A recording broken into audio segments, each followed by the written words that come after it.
नमस्कार दोस्तों, कैसे हैं आप सभी।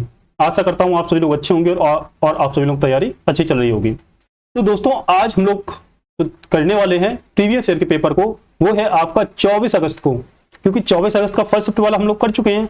24 अगस्त को जो सेकंड शिफ्ट का आया था वो आज हम लोग कंप्लीट करेंगे।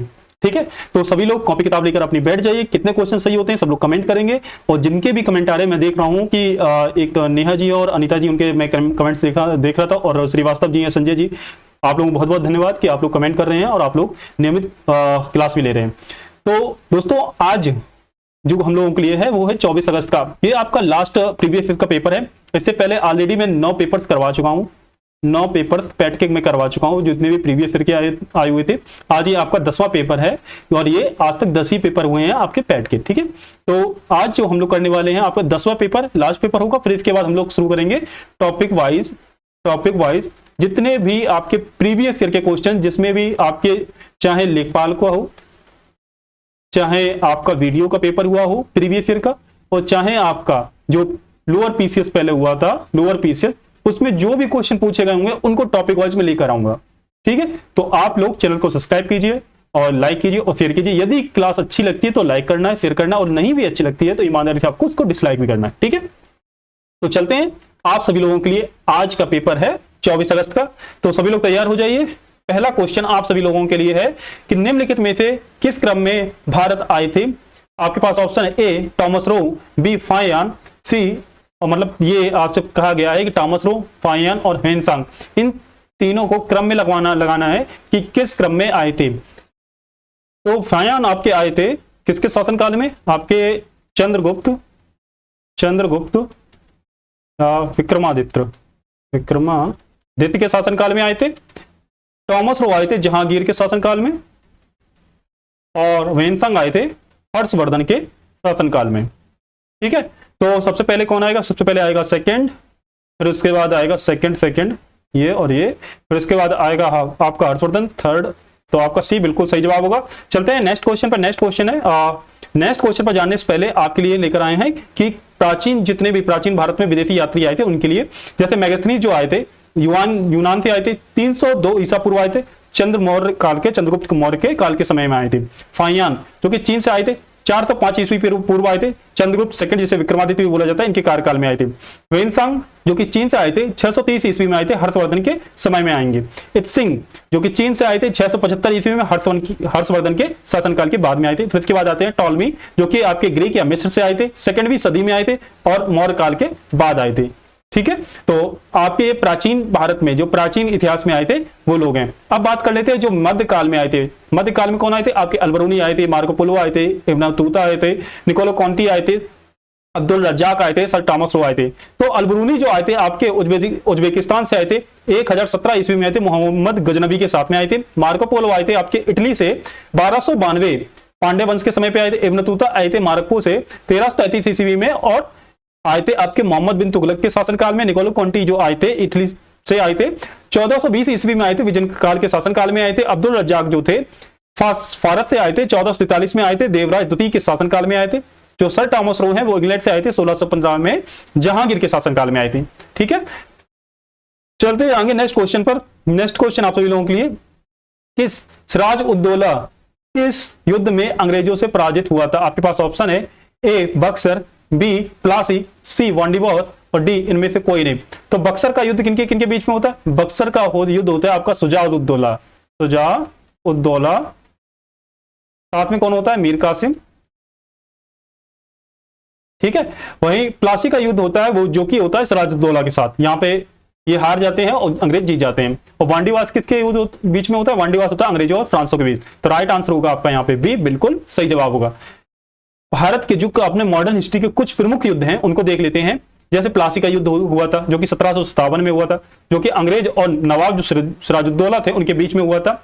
रॉबर्ट क्लाइव ने नवाब जी को हरा दिया था और इससे क्या होता है कि बंगाल में अंग्रेजी सत्ता की नींव पड़ जाती है।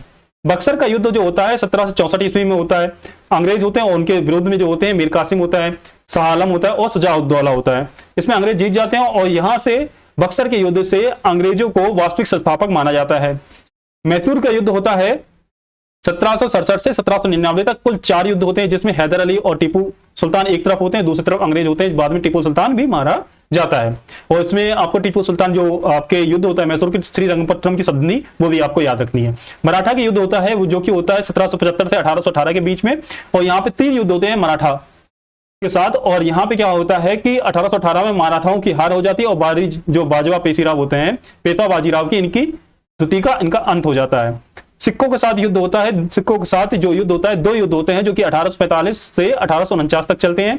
और इसमें क्या होता है कि पंजाब पर अंग्रेजों का अधिकार हो जाता है। 1857 की क्रांति आप लोग जानते होंगे, जिसमें मंगल पांडे हुए, झांसी की रानी हुए, बहादुर शाह जफर हुए, ये सभी लोग एक साइड होते हैं और दूसरी साइड होते हैं आपके अंग्रेज। और उनके साथ में कुछ जो अपने भारत के ही रहने वाले कुछ व्यापारी बोल लो, या जो चाटुकारिता अंग्रेज के साथ में रहते थे, जिन्होंने बड़े बड़े राजा लोग थे, इन्होंने अंग्रेजों का साथ दिया था अपने भारत के लोगों को। जो 1857 क्रांति है उसको दमन करने के लिए बहुत से राजाओं ने भी साथ दिया था अंग्रेजों का। तो इसमें क्या होता है, इसमें सीधी सी बात है कि जितने भी थे मंगल पांडे, झांसी की रानी, ये सभी लोग जरूर हार जाते हैं, लेकिन कहीं ना कहीं एक ये 1857 क्रांति एक बीज बो देती है आपकी विरोध का।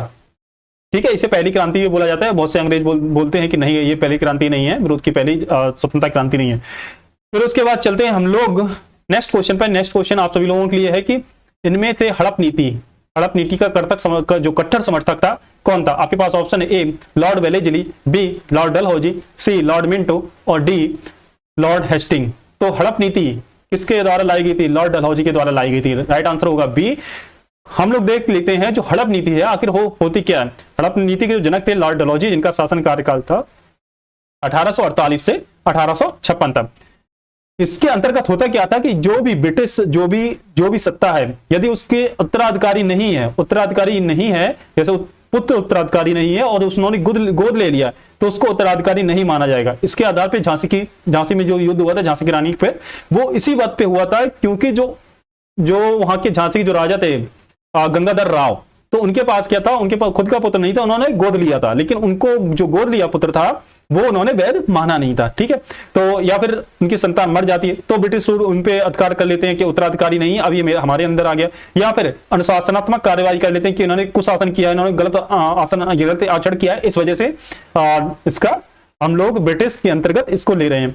तो ये सारी नीति थी। इनका उद्देश्य बेसिकली सिर्फ एक था कि किसी तरह से साम्राज्य का विस्तार करना था और साथ ही में अंग्रेजी शासन को मजबूत करना था। जैसे कि सतारा को ले लिया जाता है 1848 में, जैतपुर को ले लिया जाता है 1849 में, संबलपुर को ले लिया जाता है 1849 में, नागपुर को ले लिया जाता है 1853 में, झांसी को ले लिया जाता है 1854 में, वहीं अवध को ले लिया जाता है 1856 में वाजिद अली शाह के। फिर उसके बाद चलते हैं कि इसकी नीतियां क्या होती हैं। इस परिणाम की नीतियों से जो हड़प की नीतियों से क्या हो जाता है, असंतोष फैल जाते हैं।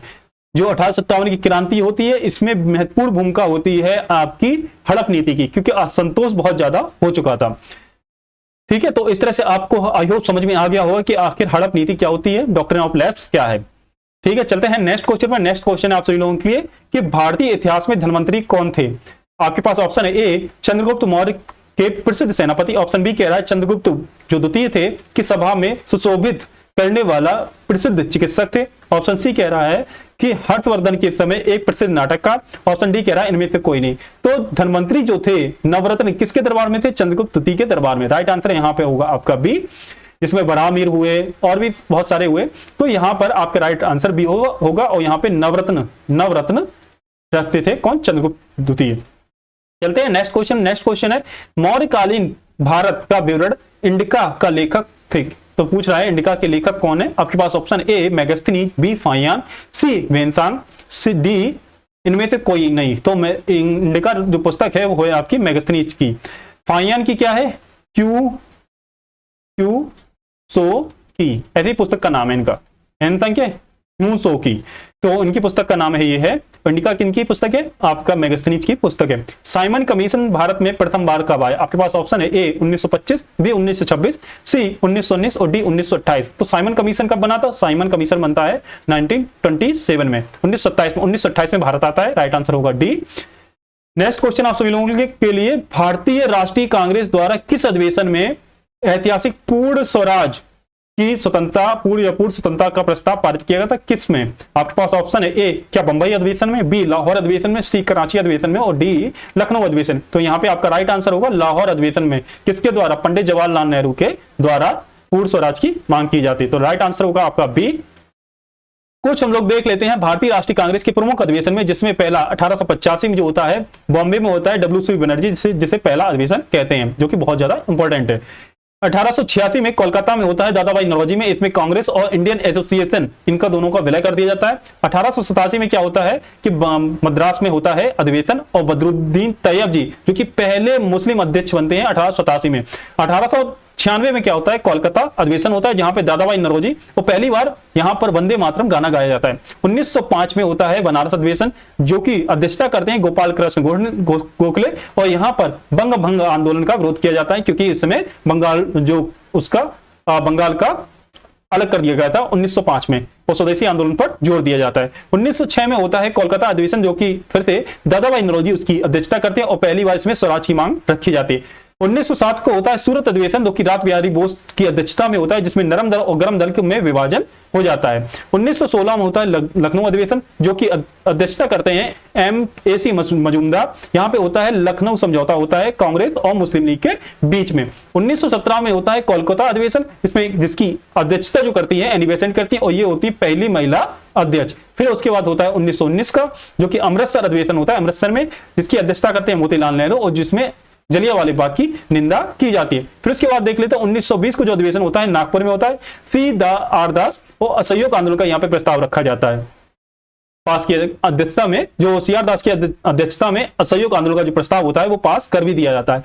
1924 में बेलगाम अधिवेशन होता है जिसकी अध्यक्षता जो पहली बार सिर्फ और सिर्फ एक बार की थी महात्मा गांधी ने, जो कि 1924 में और बेलगाम में। 1927 में लखनऊ अधिवेशन होता है मोतीलाल नेहरू की अध्यक्षता में, जहां पे साइमन कमीशन का बहिष्कार किया जाता है। 1929 में लाहौर अधिवेशन होता है जवाहरलाल नेहरू के द्वारा, और यहां पे पूर्ण स्वराज की मांग की जाती है और 26 जनवरी को यह डेट रखी जाती है। 1931 को कराची अधिवेशन होता है, वल्लभ भाई पटेल यहाँ पे अध्यक्षता करते हैं, कराची प्रस्ताव यहाँ पे पास होता है और साथ में मौलिक अधिकार। और 1936 में लखनऊ अधिवेशन होता है, इसकी अध्यक्षता करते हैं जवाहरलाल नेहरू और यहाँ पे समाजवाद को उद्देश्य में जोड़ा जाता है।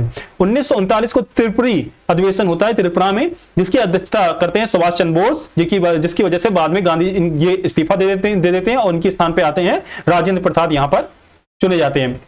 1940 में रामगढ़ अधिवेशन होता है रामगढ़ में, जिसकी अध्यक्षता करते हैं मौलाना अबुल कलाम आजाद, और यहाँ पे भारत छोड़ो आंदोलन की भूमिका रखी जाती है। 1942 में मुंबई अधिवेशन होता है जिसमें भारत छोड़ो आंदोलन की कोई औपचारिक अधिवेशन नहीं होता है, लेकिन यहाँ पे भारत छोड़ो आंदोलन शुरू कर दिया जाता है। 1946 में मेरठ अधिवेशन होता है जो कि JB कृपलानी की अध्यक्षता में होता है, वो अंतरिम सरकार का गठन कर लिया जाता है। तो यहाँ पे आई होप आपको लोगों को पसंद आया होगा। ये जितने भी अभी तक के पूरे कांग्रेस के जितने भी अधिवेशन हुए थे और सभी के सभी सिर्फ मैंने इंपॉर्टेंट्स लिए हैं, ठीक है। तो आप लोगों को याद करना है, 2-3 बार इसको आगे पीछे करके देखना, आई होप आपको याद हो जाएगा। चलते हैं हम लोग नेक्स्ट क्वेश्चन पर। नेक्स्ट क्वेश्चन आप सभी लोगों के लिए कि इंडियन आर्मी INA किसके द्वारा गठित की गई थी। आपके पास ऑप्शन है, अगर मिलाया जाए तो इंडियन आर्मी सुभाष चंद्र बोस के द्वारा, गदर पार्टी हरदयाल के द्वारा लाला हरदयाल, मित्र मेला DVD सावरकर, और होम रूल लीग यानी बेसेंट, मतलब पहले का दूसरा पहले का दूसरा पहले का दूसरा। बी बिल्कुल सही जवाब होगा। चलते हैं नेक्स्ट क्वेश्चन पर। नेक्स्ट क्वेश्चन पर जाने से पहले कुछ भारत के अपने मॉडर्न हिस्ट्री के इंपॉर्टेंट ऑर्गेनाइजेशन है जो कि आपके लिए एग्जाम के लिए बहुत ज्यादा इंपॉर्टेंट है, ठीक है। तो उनको हम लोग देख लेते हैं, जिसमें से आपका 1828 में ब्रह्म समाज जो कि राजा राम मोहन राय द्वारा स्थापित किया गया था। 1830 में यंग बंगाल मूवमेंट जो कि हेनरी विवियन डेरिजियो द्वारा स्थापित किया गया था। 1849 में प्रार्थना समाज की स्थापना की गई थी, और किसके द्वारा, आत्माराम पांडुरंग द्वारा बॉम्बे में। 1867 में मोहम्मद एंग्लो ओरिएंटल कॉलेज की स्थापना की जाती है, यहां पर जो स्थापना करते हैं सर सैयद अहमद खान के द्वारा, और जो कि बाद में बनती है अलीगढ़ मुस्लिम यूनिवर्सिटी। 1875 में आर्य समाज की स्थापना की जाती है, किसके द्वारा, स्वामी दयानंद सरस्वती के द्वारा, और कहां पे, मुंबई में। 1876 में इंडियन एसोसिएशन की स्थापना की जाती है और सुरेंद्रनाथ बनर्जी के द्वारा, और साथ में आनंद मोहन बोस के द्वारा। 1885 में INA भारतीय राष्ट्रीय कांग्रेस की स्थापना की जाती है, और किसके द्वारा, A.O. ह्यूम के द्वारा, बॉम्बे में। 1893 में रामकृष्ण मिशन की स्थापना की जाती है, किसके द्वारा, स्वामी विवेकानंद के द्वारा। 1905 में अनुशीलन समिति की स्थापना की जाती है वीरेंद्र कुमार घोष और साथ में यतीन्द्र नाथ बनर्जी के द्वारा। 1906 में मुस्लिम लीग की स्थापना की जाती है जो कि ढाका में, और किसके द्वारा, सलीमुल्लाह खां के द्वारा स्थापना की जाती है। ठीक है, और फिर उसके बाद बात करते हैं 1914 में गदर पार्टी की स्थापना की जाती है, और किसके द्वारा? वो है लाला हरदयाल के द्वारा अमेरिका में स्थापना की जाती है। और साथ ही में 1916 में होम रूल लीग की स्थापना की जाती है, और किसके द्वारा? बाल गंगाधर तिलक के द्वारा जो कि पुणे में, और साथ में एनी बेसेंट के द्वारा जो कि मद्रास में की जाती है। और कब की जाती है? यह भी क्वेश्चन पूछा जा चुका है। बाल गंगाधर तिलक के द्वारा अप्रैल 1916 और एनी बेसेंट के द्वारा सितंबर 1916 के द्वारा होम रूल लीग की स्थापना की जाती है। 1920 को अखिल भारतीय खादी बोर्ड की स्थापना की जाती है गांधी जी के द्वारा। 1920 में all Indian union trade union Congress की स्थापना की जाती है लाला लाजपत राय के द्वारा। 1924 में स्वराज पार्टी की स्थापना की जाती है मोतीलाल नेहरू और चित्तरंजन दास के द्वारा। 1925 में आरएसएस की स्थापना की जाती है, और जो किसके द्वारा? केशव बलिराम हेडगेवार के द्वारा। 1928 में हिंदुस्तान सोशलिस्ट रिपब्लिक एसोसिएशन की स्थापना की जाती है भगत सिंह और चंद्रशेखर आजाद के द्वारा। और यदि सिर्फ बात करें एचआरए मतलब हिंदुस्तान रिपब्लिक एसोसिएशन, तो किसके द्वारा होगी? सचिंद्र सन्याल के द्वारा। ठीक है, एचआरए सचिन सन्याल के द्वारा स्थापना की जाती है। 1942 की जो है वो 1942 में भारतीय राष्ट्रीय सेना की स्थापना की जाती है आजाद हिंद फौज की, जो कि सुभाष चंद्र बोस के द्वारा की जाती है, और साथ ही रास बिहारी बोस के द्वारा, रास बिहारी बोस। ठीक है, तो आई होप आप लोगों को यह भी पसंद आया होगा। चलते हैं हम लोग नेक्स्ट क्वेश्चन पर। नेक्स्ट क्वेश्चन आप सभी लोगों के लिए कि निम्नलिखित में से किसने महात्मा गांधी के खिलाफत आंदोलन से जुड़ने का विरोध किया? खिलाफत आंदोलन जो कि होता है 1920 से 1921 में, इसमें किसका विरोध किया जाता है? किसके द्वारा विरोध किया जाता है जब गांधी जी खिलाफत आंदोलन से जुड़ जाते हैं? आपके पास ऑप्शन है ए खान अब्दुल गफ्फार खान, बी फजलुल हक, सी मोहम्मद अली जिन्ना, और डी अबुल कलाम आजाद। तो यहां पे आपका राइट आंसर होगा सी मोहम्मद अली जिन्ना। 1920 और 21 में खिलाफत आंदोलन में गांधी जी अध्यक्षता करते हैं, जिसका विरोध करते हैं आपके मोहम्मद अली जिन्ना। चलते हैं नेक्स्ट क्वेश्चन में। नेक्स्ट क्वेश्चन है आपके लिए कि इनमें से कौन सा क्रांतिकारी संगठन काकोरी षड्यंत्र में केस में शामिल था? आपके पास ऑप्शन है ए गदर party, B Anushilan Samiti, C Abhinav Bharat group, D Hindustan republic association. तो काकोरी संगठन, काकोरी जगह है एक लखनऊ में, तो लखनऊ के पास, सॉरी लखनऊ में नहीं है, लखनऊ के पास है काकोरी एक जगह। वहां पर रेलगाड़ी में जो भी सरकार का खजाना होता है वो लूट लिया जाता है। तो यहाँ पे किसके द्वारा? वो होगा आपका हिंदुस्तान रिपब्लिक एसोसिएशन के द्वारा, जिसमें होते हैं आपके राजेंद्र लाहड़ी, अशफाक उल्ला खां, राम प्रसाद बिस्मिल, और राजेंद्र लाहड़ी, अशफाक उल्ला खां और राम प्रसाद बिस्मिल, ये सभी लोग होते हैं आचार्य के। तो ये लोग क्या करते हैं कि ट्रेन को लूट लेते हैं, तो इनको बाद में फांसी दे दी जाती है। ठीक है, चलते हैं नेक्स्ट क्वेश्चन पर। नेक्स्ट क्वेश्चन पर जाने से पहले भारतीय इतिहास की प्रमुख घटनाओं को देख लेते हैं, जिसमें से 1757 प्लासी का युद्ध होता है, जिसमें कि अंग्रेजों की जीत होती है, सिराजुद्दौला जो कि हार जाते हैं। 1764 का बक्सर के युद्ध होता है। 1773 का रेगुलेटिंग एक्ट आता है, जिसमें कंपनी के शासन के नियंत्रण की बात की जाती है। 1784 पीट्स इंडिया एक्ट आता है, जिसमें क्या करते हैं कि कंपनी पर ब्रिटिश सरकार का सीधा नियंत्रण हो जाता है। 1793 स्थायी बंदोबस्त सेवा लागू की जाती है, जिसके किसके द्वारा? कॉर्नवालिस के द्वारा लागू की जाती है। स्थायी बंदोबस्त में होता क्या है कि कोई जैसे खेत है, कोई जैसे जो भी जगह है, जो भी खेती करने के लिए दी जाती है, तो उसमें एक मुश्त जमा करना होता है और उनको कितना उत्पादन हो रहा है उससे कोई लेना देना नहीं होता है, कितना कम हो रहा है उससे कोई लेना देना नहीं होता। एक मुश्त, स्थायी का मतलब यह है कि स्थायी बंदोबस्त की, मतलब स्थायी से आप समझ रहे होंगे सिर्फ स्थायी, जितना एक मुश्त उनको रुपए दे दो, फिर उसके बाद उसमें जितना कम ज्यादा उत्पादन हो रहा है उससे उनका कोई लेना देना। ठीक है, तो स्थायी बंदोबस्त लागू किया जाता है किसके द्वारा? कॉर्नवालिस के द्वारा। 1829 में होता है सती प्रथा पर प्रतिबंध, किसके द्वारा होता है? राजा राम मोहन राय की पहल से और लॉर्ड विलियम बेंटिंग के द्वारा। फिर 1853 में भारत में पहली रेल चलती है बंबई से ठाणे। 1857 में बंगाल प्रथम स्वतंत्रता संग्राम होता है, और कहां से शुरू होता है? मेरठ से शुरू होता है, जिसमें झांसी, कानपुर आदि विद्रोह भी शामिल हो जाते हैं। 1858 में होता है कंपनी का शासन समाप्त कर दिया जाता है, ब्रिटिश क्राउन सीधे डायरेक्टली अब इंडिया पर शासन करने लगती है, आपके भारत पर शासन करने लगती है। 1878 का वर्नाक्युलर प्रेस एक्ट आता है, जिसमें स्वदेशी भाषा के प्रेस पर प्रतिबंध लगा दिया जाता है। 1885 में भारतीय राष्ट्रीय कांग्रेस की स्थापना की जाती है किसके द्वारा? ए ह्यूम के द्वारा। 1905 में बंगाल विभाजन होता है लॉर्ड कर्जन के द्वारा, यहां पर फिर स्वदेशी आंदोलन शुरू हो जाता है। 1911 में बंगाल विभाजन रद्द कर दिया जाता है और कलकत्ता को और राजधानी को कलकत्ता से दिल्ली स्थानांतरित कर दिया जाता है 1911 में। 1915 में गांधी जी दक्षिण अफ्रीका से भारत लौट आते हैं। 1916 में लखनऊ समझौता होता है, कांग्रेस और मुस्लिम लीग के बीच में सहयोग समझौता। 1917 में एनी बेसेंट और होम रूल लीग चलाई जाती है, जिसकी पहली अध्यक्ष का महिला कांग्रेस बनती है जो एनी बेसेंट होती हैं।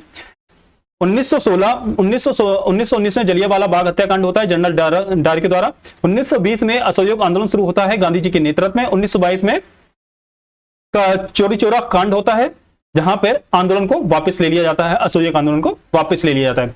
1919 को साइमन कमीशन का बहिष्कार किया जाता है और साइमन गो बैक के नारे लगते हैं। 1929 को लाहौर अधिवेशन होता है, पूर्ण स्वराज की घोषणा की जाती है। 26 जनवरी को स्वतंत्रता दिवस घोषित किया जाता है।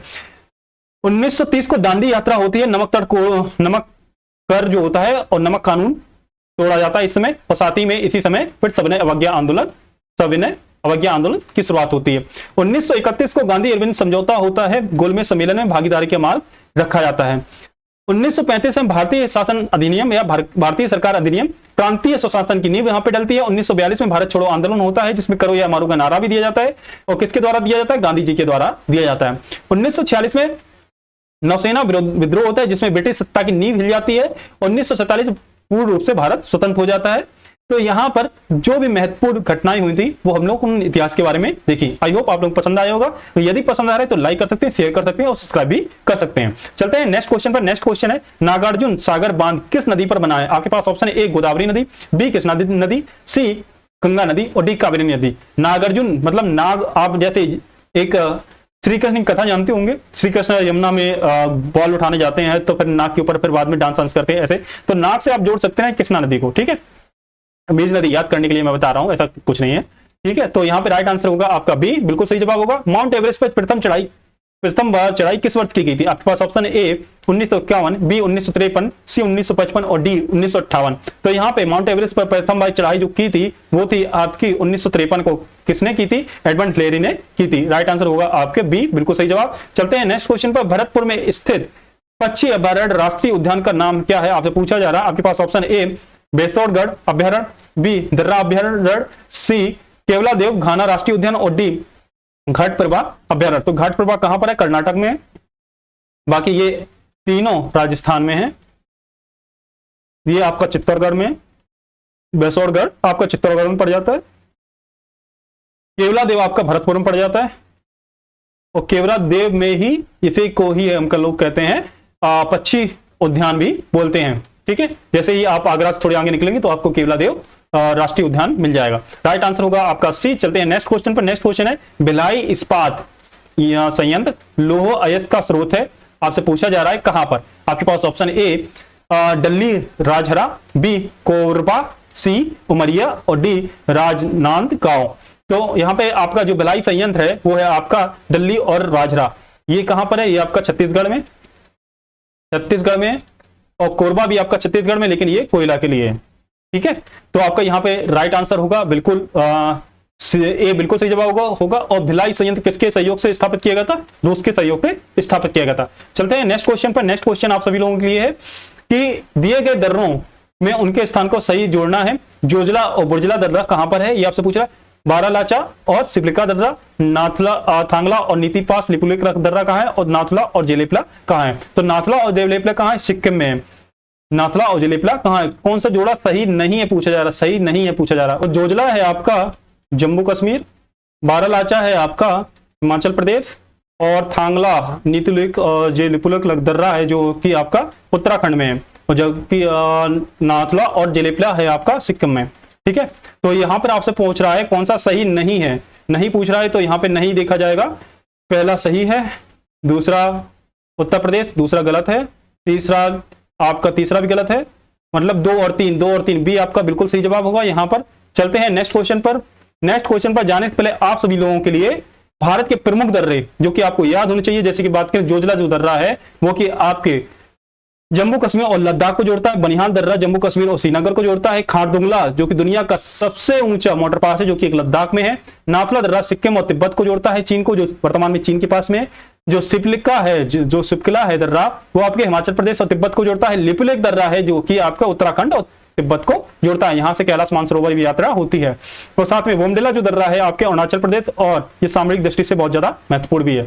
अब बात कर लेते हैं दिफू दर्रा है जो वो आपके अरुणाचल प्रदेश में है, म्यांमार और चीन की सीमा से सटा हुआ है, 3 सीमा पर लगा हुआ है दिफू दर्रा।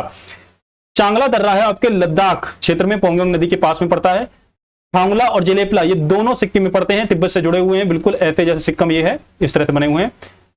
सेला दर्रा है जो कि अरुणाचल प्रदेश में तवांग को बाकी भारत से जोड़ता है। मुल्ला दर्रा है जो कि छत्तीसगढ़ और महाराष्ट्र को जोड़ता है। फालघाट, फोरघाट, ये जितने भी घाट वाले होते हैं ये सभी आपके साउथ में मिलेंगे, महाराष्ट्र में, ठीक है। तो ये महाराष्ट्र में पश्चिमी घाट पर स्थित है। डिपोंग दर्रा जो कि आपके उत्तराखंड में है, ठीक है। तो आई होप आप लोगों को ये सभी दर्रे भी पसंद आए होंगे। चलते हैं नेक्स्ट क्वेश्चन पर। नेक्स्ट क्वेश्चन आप सभी लोगों के लिए, भारत की राष्ट्रीय आय का आकलन करने वाली संस्था कौन सी? आपके पास ऑप्शन है ए आरपीआई, बी नीति आयोग, सी वित्त मंत्रालय और डी सीएसओ या केंद्रीय सांख्यिकी संगठन, सेंट्रल स्टैटिस्टिकल ऑर्गेनाइजेशन। तो राष्ट्रीय आय का जो गणना की जाती है वो सीएसओ के द्वारा ही की जाती है, केंद्रीय सांख्यिकी संगठन के द्वारा की जाती है।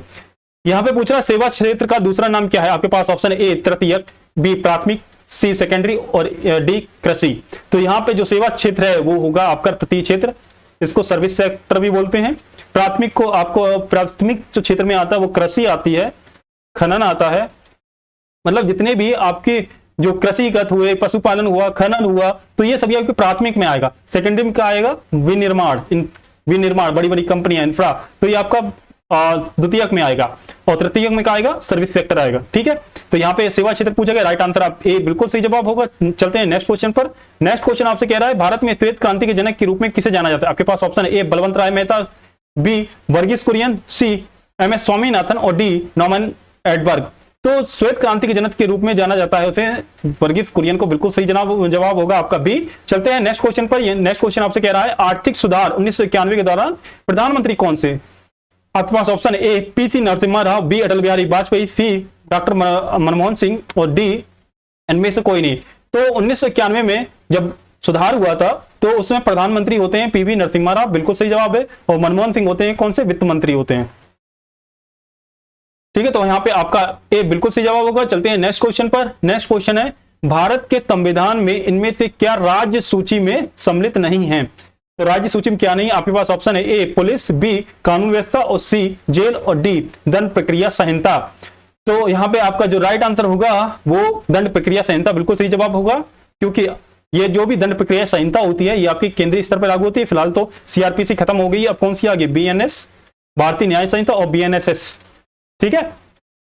तो यहाँ पे ये आपका सही जवाब होगा, ये केंद्र के आधार पे होंगी। बाकी पुलिस और कानून व्यवस्था और जेल ये राज्य के विषय होते हैं, 7वीं अनुसूची में दिए गए हैं। और राज्य सूची अलग है, कि राज्य के विषय अलग है, केंद्र के विषय अलग है और समवर्ती विषय अलग है, ठीक है। और 7वीं अनुसूची है, तो यहाँ पे आपका राइट आंसर होगा डी। चलते हैं नेक्स्ट क्वेश्चन पर। नेक्स्ट क्वेश्चन आप सभी लोगों के लिए, निम्नलिखित में से क्या भारतीय संविधान की मुख्य विशेषता नहीं है? आपके पास ए है क्वासी फेडरल स्ट्रक्चर मतलब अर्ध संघीय संरचना, बी कमिटेड जुडिशरी या प्रतिबद्ध न्याय तंत्र, सी डिस्ट्रीब्यूशन ऑफ पावर शक्तियों का वितरण और डी कह रहा है written constitution and supremacy of constitution.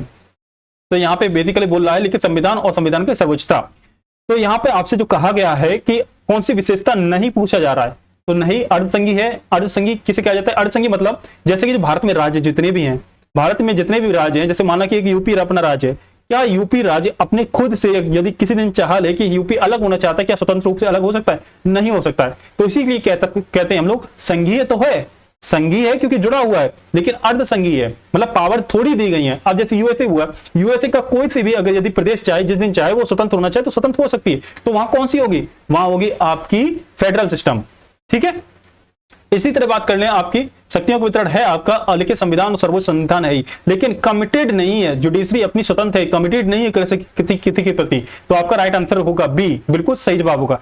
चलते हैं नेक्स्ट क्वेश्चन पर। नेक्स्ट क्वेश्चन कह रहा है कि निम्नलिखित में से क्या भारतीय नागरिकों को आर्थिक न्याय में प्रदान करता है? मतलब आपके पास ऑप्शन ए मौलिक अधिकार, बी मौलिक कर्तव्य, सी राजनीति निषेधक तत्व, डी इनमें से कोई नहीं। तो इनमें से पूछ रहा है कौन सा है जो आर्थिक न्याय प्रदान करता है। तो आर्थिक न्याय की जो दी गई है किसमें? राज्य के नीति निदेशक तत्व में, जिसमें बात किया गया सामाजिक न्याय की बात की गई है, आर्थिक न्याय की बात की गई है और साथ ही में राजनीतिक न्याय की भी बात की गई है। और कौन से आर्टिकल में? आर्टिकल है आपका 38 में, 38 में, आर्टिकल 38 में आर्थिक, राजनीतिक और सामाजिक न्याय की बात की गई है। ठीक है, राइट आंसर होगा आपका बी। चलते हैं नेक्स्ट आंसर। नेक्स्ट क्वेश्चन आप सभी लोगों के लिए है, पूछ रहा है भारतीय संविधान के कौन से अनुच्छेद में राज्य सरकारों को ग्राम पंचायतों के आयोजन के लिए निर्देशित करता है? आपके पास ऑप्शन है A article 38, B article 40, C article 44 और आर्टिकल डी कह रहा है आर्टिकल 46। तो बेसिकली यहां पे ग्राम पंचायत पूछा गया, तो ग्राम पंचायत किस में? आर्टिकल 40 में। अनुच्छेद 40 में दी गई है ग्राम पंचायतें। अनुच्छेद 38 में अभी क्या हमने बताया? अनुच्छेद 38 में आर्थिक राजनीतिक न्याय की बात की गई है। और आपके आर्टिकल 44 में क्या है? आपके आर्टिकल 44 में समान नागरिक संहिता जिसे कहते हैं ना, तो वो आपके आर्टिकल 44 में बात की गई। तो यहाँ पे राइट आंसर होगा आपका बी, बिल्कुल सही जवाब। चलते हैं नेक्स्ट क्वेश्चन पर। नेक्स्ट क्वेश्चन आप सभी लोगों के लिए कि त्रिस्तरीय पंचायती राज व्यवस्था किसके विचार था? तो त्रिस्तरीय विचार किसने, कौन सी कमेटी ने दिया था? बेसिकली क्वेश्चन ये पूछ रहा है। आपके पास ऑप्शन ए बलवंत राय मेहता समिति, बी अशोक मेहता समिति, सी रॉयल कमीशन और डी इनमें से कोई नहीं। तो त्रिस्तरीय जो पंचायती राज व्यवस्था है ये आपके बलवंत राय मेहता ने दी थी और अशोक मेहता कमेटी ने द्विस्तरीय, कौन सी? द्विस्तरीय, दो स्तरीय कमेटी की बात की थी। तो यहाँ पे राइट आंसर होगा आपका B, sorry right answer A बिल्कुल सही जवाब होगा। बलवंत राय मेहता कमेटी ने त्रिस्तरीय पंचायती राज व्यवस्था की बात की थी। चलते हैं नेक्स्ट क्वेश्चन पर। नेक्स्ट क्वेश्चन आप सभी लोगों के लिए प्रतिरोध का एसआई मात्रक क्या है? सॉरी, यहाँ पे पूछ रहा है प्रतिरोध का एसआई मात्रक क्या? आपके पास option A Faraday, B ohm, C volt और डी एम्पियर। तो फैराडे किसका मात्रक होता है? विद्युत धारिता का, विद्युत धारिता का मात्रक होता है। ओम किसका होता है? प्रतिरोध का। वोल्ट का किसका होता है? विभव का या विभवांतर का, विभव का या विभवांतर का। एम्पियर किसका होता है? विद्युत धारा का, विद्युत धारा का। तो यहां पे पूछा गया प्रतिरोध राइट आंसर होगा बी, बिल्कुल सही जवाब होगा। चलते हैं नेक्स्ट क्वेश्चन में। नेक्स्ट क्वेश्चन है कि नींबू का खट्टा स्वाद इनमें से किसकी उपस्थिति के कारण आता है? आपके पास ऑप्शन है ए साइट्रिक एसिड की वजह से, बी एसिटिक एसिड की वजह से, सी ऑक्सैलिक एसिड की वजह से और डी फॉर्मिक एसिड की वजह से। तो नींबू खट्टा स्वाद किसकी वजह से आता है? साइट्रिक एसिड की वजह से आता है। और एसिटिक एसिड किसे कहते हैं? एसिटिक एसिड होता है आपका सिरका, CH3COOH, सिरके का। ठीक है, और फॉर्मिक एसिड जब चींटी आपको काटती है तो कौन सा एसिड छोड़ती है? Formic acid. ठीक है, तो यहाँ पे आपका राइट आंसर होगा आपका ए, बिल्कुल सही जवाब होगा। चलते हैं नेक्स्ट क्वेश्चन पर। कर्कटजनक रसायन से होता है क्या? कर्कटजनक बेसिकली रसायन उसे कहते हैं जब कोशिकाएं अनियंत्रित तरीके से विभाजित होकर बड़ी होती जाती हैं। तो रसायन से क्या होता है? आपके पास ऑप्शन ए हृदय रोग, बी मधुमेह, सी कैंसर और डी दमा। तो कर्कटजनक रसायन से कैंसर होता है। ठीक है, यहाँ पे राइट आंसर होगा सी। चलते हैं नेक्स्ट क्वेश्चन पर। नेक्स्ट क्वेश्चन आप सभी लोगों के लिए कि त्वचा की ऊपरी सतह क्या कहलाती है? आपके पास ऑप्शन है ए एंडोडर्मिस, बी एपिडर्मिस, सी चर्म या डर्मिस और डी विशिष्ट चर्म। तो त्वचा की जो ऊपरी वाली जो सतह है तो उसे हम लोग क्या कहते हैं? उसे कहते हैं हम लोग एपिडर्मिस।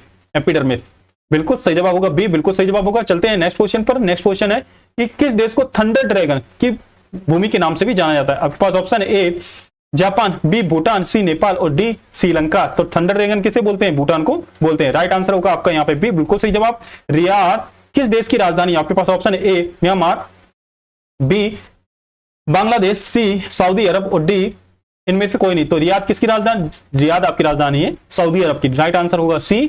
नेक्स्ट क्वेश्चन आप सभी लोगों के लिए क्षेत्रफल की दृष्टि से भारत का सबसे छोटा राज्य कौन सा है? आपके पास option A Sikkim, B Goa, C Meghalaya और डी मिजोरम।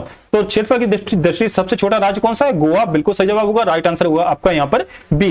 चलते हैं नेक्स्ट क्वेश्चन पर। नेक्स्ट क्वेश्चन, राज्यसभा में चुने हुए सदस्यों का कार्यकाल कितने वर्ष का होता है? आपके पास ऑप्शन है ए 2 वर्ष का, बी 4 वर्ष का, सी 6 वर्ष का और डी 8 वर्ष का। तो राज्यसभा में चुने हुए सदस्यों का कार्यकाल कितना होता है? 6 वर्ष का। 6 वर्ष का राइट आंसर होगा यहाँ पर आपका सी, बिल्कुल सही जवाब होगा। और हर 2 वर्ष में एक सदस्य आपके निकाल दिए जाते हैं, फिर उसका चयन होता है। ठीक है, तो राइट आंसर होगा आपका यहाँ पर सी। चलते हैं नेक्स्ट क्वेश्चन पर। विश्व संयुक्त दिवस कब मनाया जाता है? संयुक्त राष्ट्र दिवस कब मनाया जाता है? ये आपसे पूछा गया है। आपके पास ऑप्शन है ए 20 अक्टूबर, बी 24 अक्टूबर, सी 27 नवंबर और डी 30 नवंबर। तो राइट आंसर होगा 24 अक्टूबर। चलते हैं नेक्स्ट क्वेश्चन पर। नेक्स्ट क्वेश्चन आप सभी लोगों के लिए, अंतरराष्ट्रीय न्यायालय कहां पर है? तो इंटरनेशनल कोर्ट कहां पर है आपसे पूछा जा रहा है। आपके पास ऑप्शन है A Geneva, B the Hague, C Amsterdam, D Vienna. तो यहाँ पे जो अंतरराष्ट्रीय न्यायालय है वो आपके द हेग में स्थित है। राइट आंसर होगा आपका बी। आगे बढ़ने से पहले कुछ अंतरराष्ट्रीय संगठनों के बारे में जान लेते हैं और उनके हेडक्वार्टर्स के बारे में। जैसे बात करते हैं संयुक्त राष्ट्र जो संगठन है यूएनओ, उसका हेडक्वार्टर न्यूयॉर्क अमेरिका में है। WHO विश्व स्वास्थ्य संगठन जेनेवा में उसका स्विट्जरलैंड में मुख्यालय है। इसी तरह बात करते हैं IMF के अंतरराष्ट्रीय मुद्रा कोष की, वाशिंगटन DC अमेरिका में है। वर्ल्ड बैंक की बात करें, वाशिंगटन DC अमेरिका में ही उसका मुख्यालय है। इस तरह बात करें संयुक्त राष्ट्र शरणार्थी आयोग जो कि बोलते हैं UNHCR की, तो वहां पे उसका जो मुख्यालय जेनेवा में, स्विट्जरलैंड में। इस तरह बात की अंतरराष्ट्रीय श्रम संगठन ILO का जो मुख्यालय है आपका वो जेनेवा में है, स्विट्जरलैंड में है। जो कि विश्व व्यापार संगठन WTO जिसका मुख्यालय जेनेवा स्विट्जरलैंड में। यूनिसेफ जो कि आपका मुख्यालय है आपका न्यूयॉर्क अमेरिका में। इसी तरह बात करें यूनेस्को का जो मुख्यालय है आपका पेरिस में है, फ्रांस में है। जो कि अंतरराष्ट्रीय न्यायालय जो कि द हेग नीदरलैंड में है मुख्यालय। इसी तरह बात करें एशियाई डेवलपमेंट बैंक की, तो मनीला में फिलीपींस में उसका मुख्यालय। नाटो की ब्रुसेल्स में बेल्जियम में उसका मुख्यालय में है। इसी तरह बात करें G7 और G20 का कोई मुख्यालय नहीं है। ओपेक जो कि तेल उत्पादक देश है उनका एक संगठन है, उसका मुख्यालय है आपका वियना जो कि ऑस्ट्रेलिया में है। इसी तरह बात करें अंतरराष्ट्रीय ऊर्जा एजेंसी, इसका मुख्यालय है आपका पेरिस में जो कि फ्रांस में है। सार्क का मुख्यालय आपके काठमांडू नेपाल में है।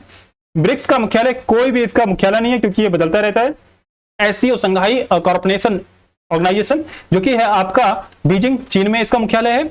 इसी तरह बात करें आसियान का मुख्यालय जो कि जकार्ता में है जो कि इंडोनेशिया में है।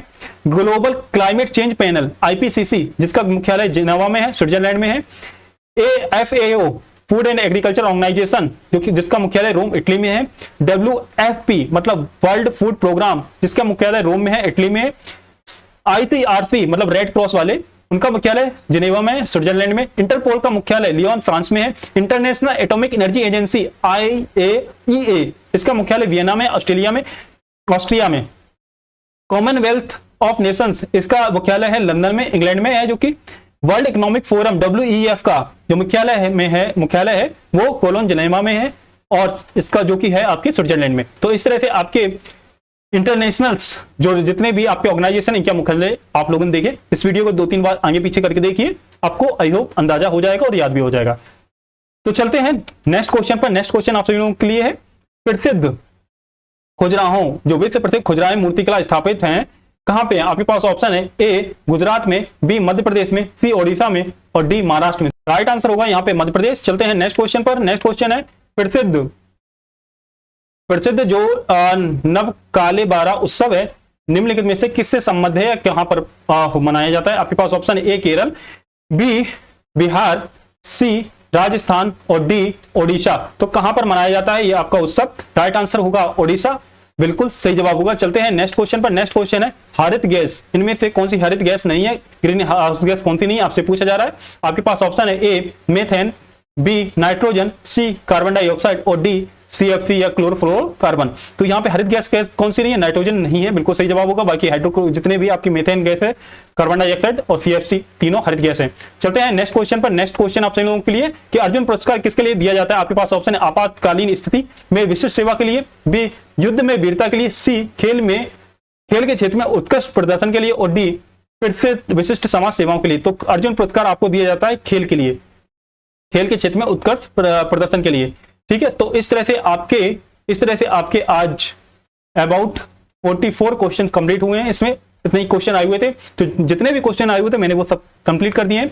तो आप लोगों को कैसा लगा हमारा क्लास ये बताइएगा, और कितने क्वेश्चन आपने सही किए हैं, कितने क्वेश्चन 44 में सही हुए हैं ये आपको बताना है। ठीक है, और क्लास कैसी लगी ये भी बताना है, और साथ ही में लोगों के साथ शेयर करना है जितना ज्यादा हो सके, और लाइक कीजिए, शेयर कीजिए और सब्सक्राइब कीजिए। तो मिलते हैं हम लोग नेक्स्ट क्लास में, तब तक के लिए धन्यवाद। अपना ख्याल रखें, खुश रहें, मस्त रहें। धन्यवाद।